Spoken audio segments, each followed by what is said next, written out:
One of the top problems CISOs always face is how to get funding for projects that they feel are important, whether it's money for additional resources or technology. So today I'm going to give you 3 strategies on how to get the funding that you need.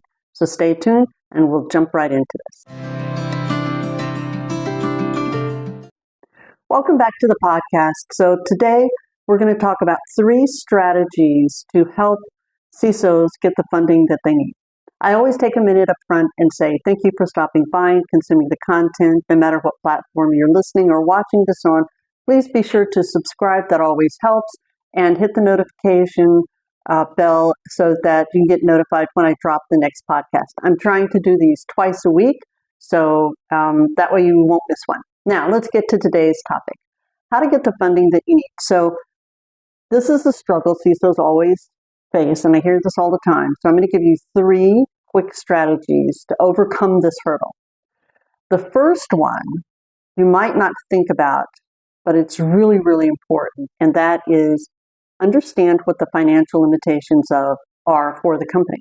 So it's not going to do you any good to go in and know that you need to have $1 million if your company doesn't have that kind of disposable income to spend on anything.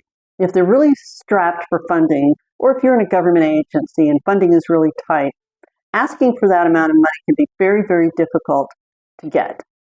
So, number 1, make sure you know what kind of funding is available. What are the limitations for the organization? What are the priorities? What is the company spending money on right now?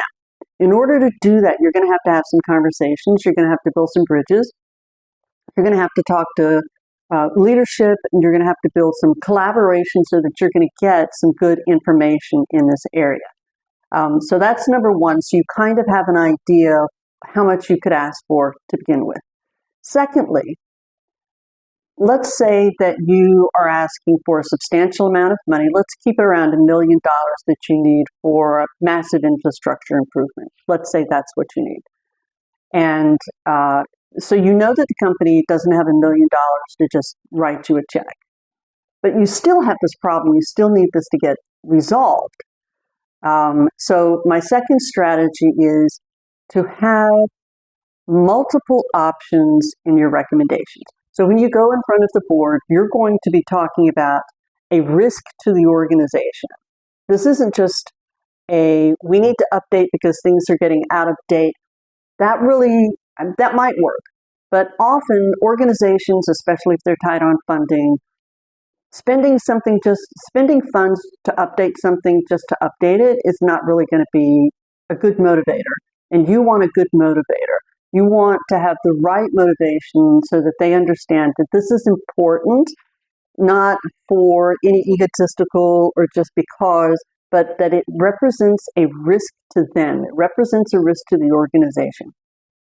And so if you have infrastructure, for example, we're going to use this example. So if you have infrastructure and it is getting out of date and old, you need to be able to clearly express what that risk is to the organization. Now, generally, when you're doing something like dealing with end-of-life operating systems or hardware, and you're going to the board to ask for an update, you're going to have to prove not just that it's a risk to the organization, but you're going to have some sort of a phased-in approach. And this is what I mean by having multiple options. Don't just walk in and say, I need this much because I need to update this, my infrastructure, but you need to have a phased-in approach and maybe 2 or 3 versions of that phased-in approach. And you want to prioritize things as, a first, a second, and a third in sequence to be replaced based on the risk. Sometimes you're not going to be able to eliminate all the risk you would like. You're not going to be able to upgrade everything all at once. And sometimes you're just going to have to deal with an uncomfortable situation. But as long as everybody, including the board, is clear on why you have to put up with that uncomfortable situation, then you are covered and you're okay, because that's a leadership decision. So your responsibility is how you put the information together to present it to them. So if I'm in an organization and I've come in and I have massively outdated infrastructure. And I readily know there's a ton of risk here, from end-of-life operating systems, machines that need to be updated, just a plethora of problems. I'm going to sit down and start with building out a list, and then start asking, okay, what's the risk each of these presents? Where you have items that are currently being exploited. So if you have an end-of-life operating system, and you also need to look at what is the functionality for each of these within the organization. So something that I talk a lot about is aligning risks to the organizational need. So if I have outdated equipment on a system that is of no real importance to the organization, that is not something I'm going to walk in front of the board and ask for funding for. So you'll prioritize it by the risk to the business as aligned to the business, those things that are most important. So then look through this list of all these items, end-of-life software, components that need to be patched or updated, hardware that needs to be replaced, complete infrastructure rebuild, just simply the way things are put together. Most networks grow organically over time, and so what you end up after a few years is not what you would want to have in place if you were building it from scratch. But often those changes to correct that organic growth and bring it more in line with a better infrastructure, a better architecture, can represent substantial amounts of money in terms of manpower resources to rebuild and redo things, plus the downtime during those. So this is not going to be an easy ask for you to do this, but this is how you get around those objections. You need to have risks prioritized, have them clearly aligned with the business priorities, and then you need to have time frames and options. I can tell you that there have been many times that I've done risk analysis and made recommendations. And if you go in with, here's the recommendation, you need to implement this, often there will be, or it's not unusual, that there will be a big pushback from executives. Oh, we have to do this, because what they're thinking is, this isn't even on our radar. We hadn't even thought about this. You're bringing this in, you're kind of coming at us from the side of this. It's unexpected.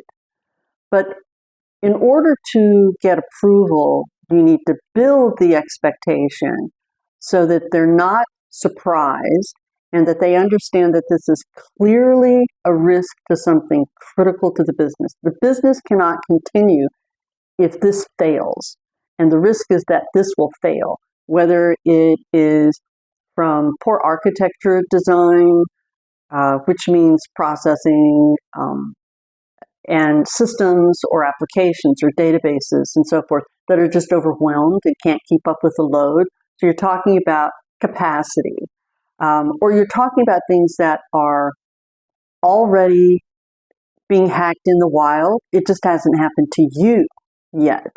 And so you can make a clear distinction that this is in fact a risk.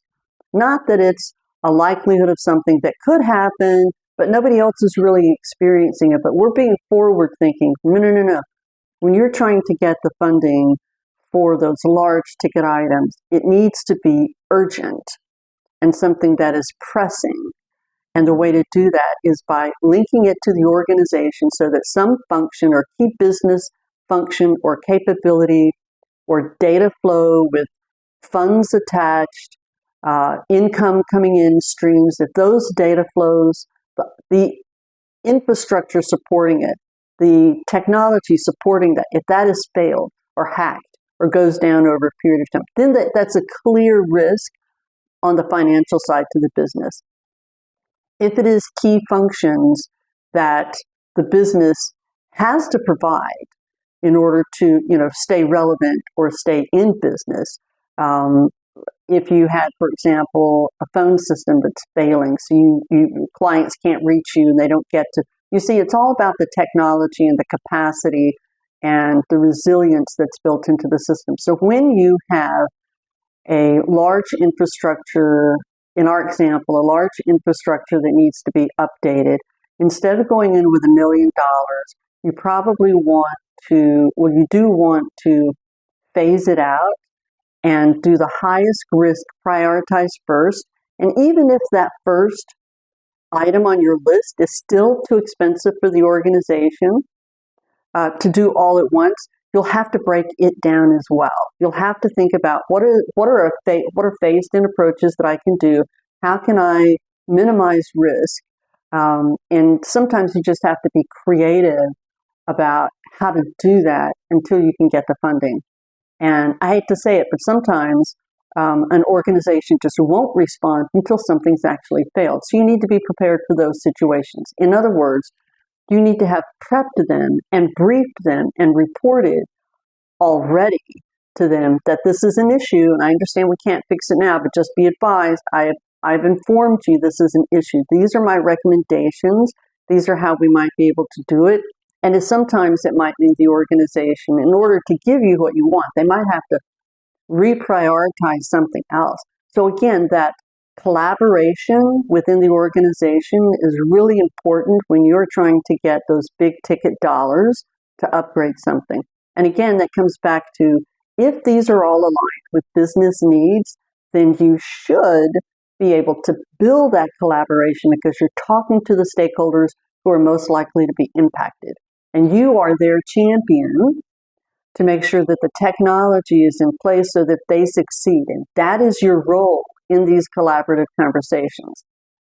Okay, so I've given you number one, know the financial amount for the organization, where they are. Could they even, conceivably write you a check for what you want? Yes or no, right? Secondly, having options. Think of ways that you can break this down over time, make it more palatable, at the same time, also raising the awareness around this issue so that you are covered as having already raised the issue several times, so that they know and continue to put it on the table, just so that there's awareness. And have plans in place in the event that, unfortunately something does happen and it hasn't been covered, so that you have a quick response. At least have a plan to say, okay, I know we can't deal with this. This is the fastest we can respond to it, and have them accept that.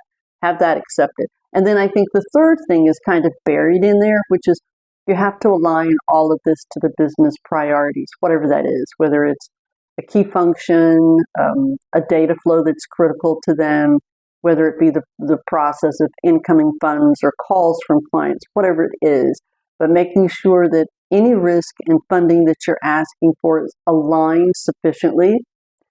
And that's it. Those are basically the three things. And if you can get those three things in alignment and the business can afford it, there's really a high probability that you'll succeed in this ask. Now, it might not be all in 1 year. It might be phased in, but that's fine. At least you have begun it and you've done your part in that. And then you also have to kind of be prepared for the no's. Sometimes the organization just cannot do what you would like to do or what they would like to do. And so that's why being more creative and looking at things in different ways and giving them options. And sometimes those options are more unpalatable than the recommendation, right? And that's just the way that works sometimes. Anyway, I'm going to leave you here. Be sure to check the next podcast for the next topic, and I'll see you then.